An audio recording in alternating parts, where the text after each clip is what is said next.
My book review is on The Outsiders by S.E. Hinton, and basically, it's a story about a group of boys that are like, they're basically like on the poor side of the town, and then they have rivalry with a rich side of the town, and it's just like they have a whole bunch of tension between each other because like one side, which is the west side, which are the rich kids, and then they name the socials.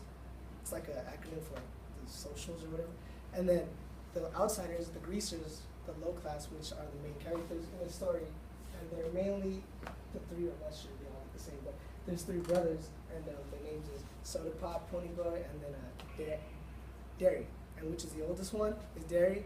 The youngest one is Pony Boy, which is the author of the story, and then the 16-year-old, which is in the middle, is a Soda Pop. So like, what happens is like they have a big problem with the socials.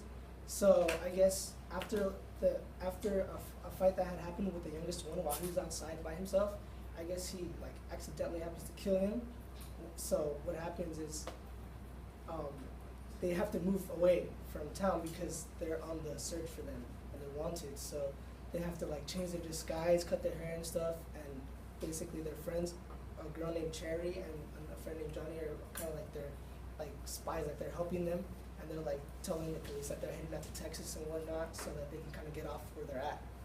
And they stay there for a while, and then they end up coming back to like more rivalry with another gang burning like the church down and whatnot. And then one of the brothers, he gets burned and he gets hurt, and then he eventually ends up dying.